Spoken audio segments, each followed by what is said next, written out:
সুন্দর সময় কেটেছে কৃষ্ণচূড়ার ছায়ায়। এখন আমরা যাচ্ছি নবশালবন বৌদ্ধবিহার।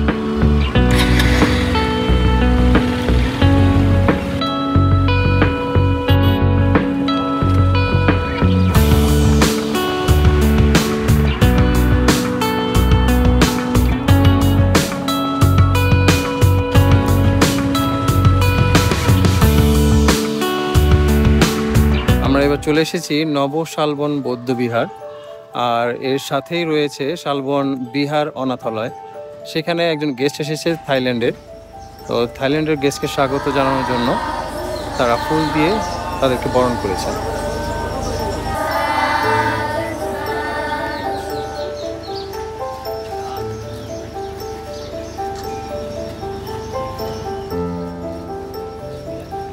আমরা অনাথালয় বাচ্চাদের দেখার পর এখন আমরা যাচ্ছি হচ্ছে এই বৌদ্ধ টেম্পলে।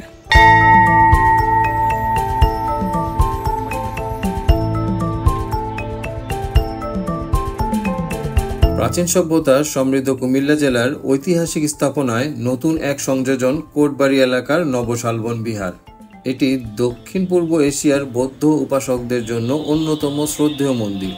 প্রায় 2.5 একর জায়গার উপর 1995 সালের 8 সেপ্টেম্বরে নবশালবন বিহার ও বাংলাদেশের বুদ্ধিস্ট কালচারাল একাডেমি প্রতিষ্ঠা করা হয়। এই বিহার সাধারণত শ্রদ্ধেয় অনুসারীদের কাছে শান্তি বিহার হিসেবে পরিচিত। 2014 সালে থাইল্যান্ডের বৌদ্ধ ধর্মীয় ফাউন্ডেশনের উপহার হিসেবে পাওয়া ধাতব পদার্থের তৈরি প্রায় 6 টন ওজনের 30 ফুট উচ্চতার বৌদ্ধ মূর্তি স্থাপনা করা হয় এই বিহারে। নবশালবন বিহারে প্রবেশ করলেই প্রথমে সোনালী রঙের বিশাল বৌদ্ধ মূর্তিটি দেখা যায়। চমৎকার শৈল্পিক কারুকার্য খচিত এই স্থাপনাটি কোনো বিদেশি স্থাপনার চেয়ে কম নয়। যখন রোদের আলোক রশ্মি এর উপর আছড়ে পড়ে তখন একে দেখতে আরো চমৎকার লাগে। মূর্তির পাশে রাজকীয়ভাবে নিরাপত্তা দেওয়ার ভঙ্গিতে স্থাপিত আছে গর্জনরত একই রঙের 2টি সর্পরাজ। এখানে আরো রয়েছে মেডিটেশন সেন্টার, শালবন বিহার স্কুল, এতিমখানা, লাইব্রেরি, জাদুঘর, সেমিনার ও হোস্টেল কক্ষ। সকাল 9টা থেকে বিকাল 5টা পর্যন্ত খোলা থাকা নবশালবন বিহারে সর্বসাধারণের জন্য প্রবেশ মূল্য 30 টাকা। তবে ডিএসএলআর ক্যামেরা এবং ভিডিও ক্যামেরা থাকলে আলাদা করে অতিরিক্ত টাকা দিতে হবে। জুতা ম্যানেজমেন্টের দায়িত্বে 2জন ছেলে আমাদের কাছে বকশিস চাওয়ায় রানা ভাই তাদের সাথে খোশ গল্প করে এবং তাদের 2জনকে 2টি আইসক্রিম কিনে দেয়। আইসক্রিম পেয়ে তারা বেশ খুশি ছিল।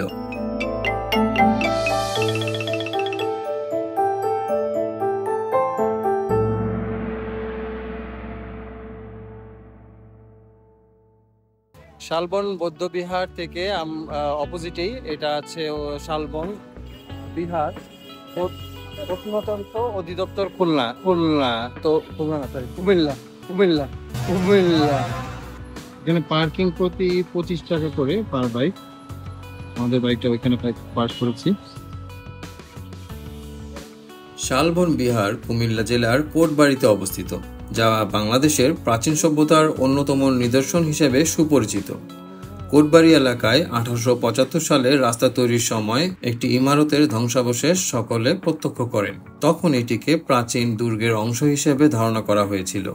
শালবন বিহারটি দেখতে আয়তাকার।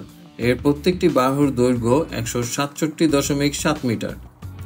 চতুর্দিকে বিহারের দেয়াল প্রায় 5 মিটার পুরু এবং বিহারের কক্ষগুলি চারপাশের বেষ্টনী দেয়ালের সাথে পিট করে নির্মিত।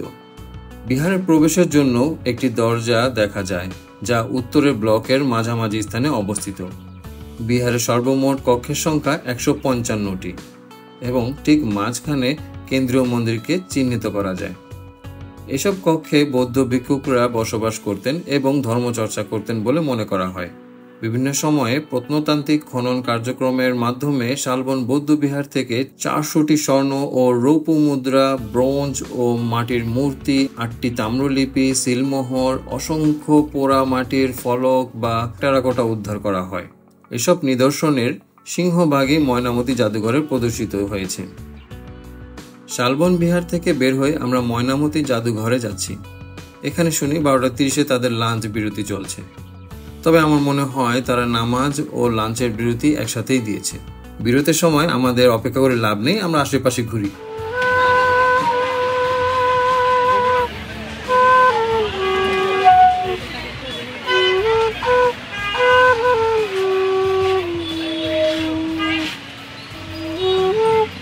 এরপর আমরা রওনা দিলাম ধর্মসাগর দিঘির উদ্দেশ্যে। যাওয়ার পথে রানা ভাই আমাদের আরেকটি স্থান ঘুরিয়ে নিয়ে আসবেন। এখানে আর্মি শুটিং এর প্র্যাকটিস করা হয় বলে জানতে পারি।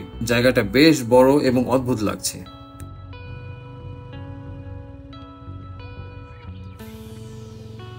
ধর্মসাগর দিঘির কাছে আসার পর রানা ভাই আমাদের দিঘির অন্য পাশ দিয়ে নিতে চাচ্ছিলেন, কারণ সেই পাশে দিঘির ঘাটটা বেশ বড়।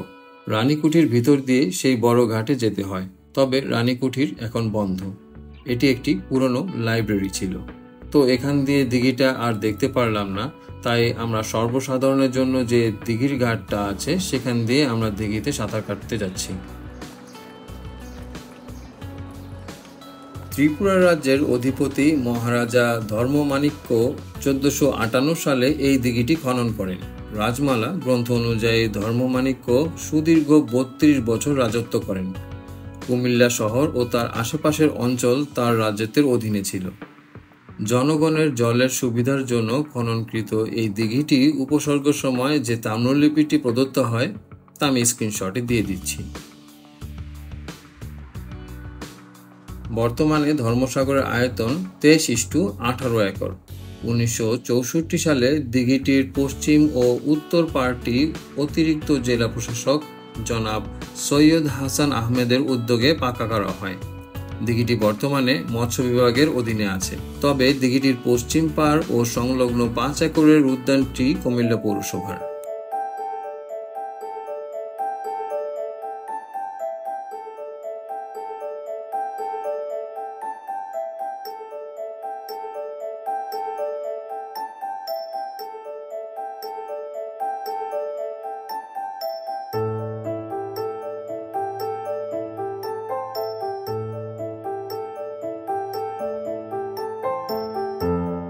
সাঁতার কাটার পর আমাদের বেশ রিফ্রেশিং লাগছে। সারাদিনের ক্লান্তি অনেকখানি কমে গেল। এখন আমরা লাঞ্চ করে নিব। আমরা একটি রেস্টুরেন্টে গেলাম।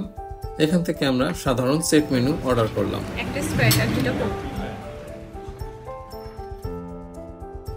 লাঞ্চ শেষে আমরা বের হলাম গোমতী নদী আর নোম্যান্স ল্যান্ড দেখার জন্য। আমরা বিকালটা এই সবুজের মধ্যেই কাটাবো। এইখানে বাইক রাইড করতে যে ভালো লাগার অনুভূতি পাচ্ছি তা বলে বোঝানো যাবে না।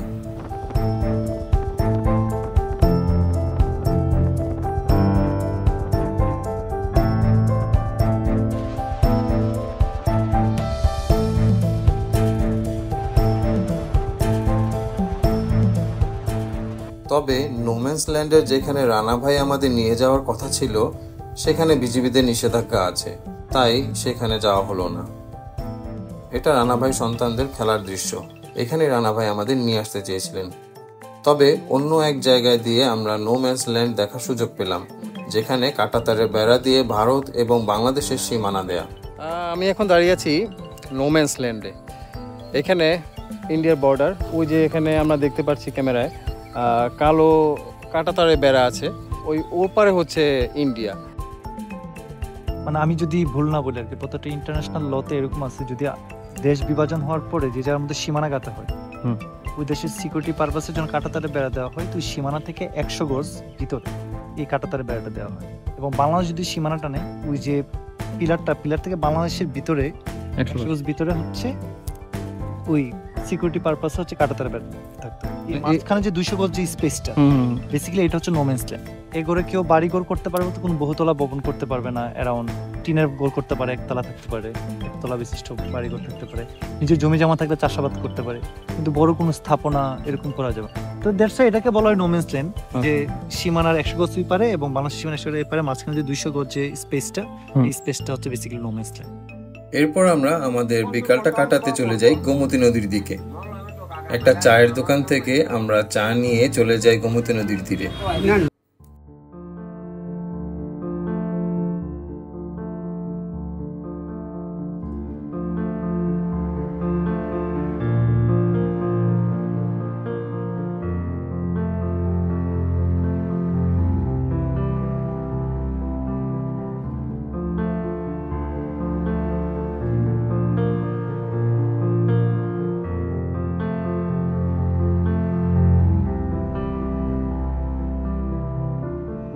কুমিল্লায় এসেছি আর কুমিল্লার বিখ্যাত রসমালাই খাবো না তা তো হয় না। সবাই জানে কুমিল্লার বিখ্যাত রসমালাইয়ের দোকান হচ্ছে মাতৃভান্ডার। বর্তমানে প্রতি কেজি রসমালাইয়ের দাম 350 টাকা। ডিসক্রিপশন বক্সে এর লোকেশনের লিঙ্ক দেওয়া থাকবে। রসমালাই বেশ ভালোই ছিল, কিন্তু মিষ্টি স্বাদ একটু বেশি ছিল। কুমিল্লায় ঘুরে বেশ ভালো লাগলো। আজকেই আমরা বাড়ির উদ্দেশ্যে রওনা দিয়েছি। আমি সাভার থেকে ট্রিপ মিটার 0 করে রেখেছিলাম, আবার সাভারে ব্যাক করে মোট 321 কিলোমিটার বাইক রাইড করলাম। কুমিল্লার ব্লগটি এখানে শেষ করলাম। আশা করি কিছু নতুন মানুষের সাবস্ক্রাইব পাবো। সবার জন্য দোয়া রইল। আল্লাহ হাফেজ।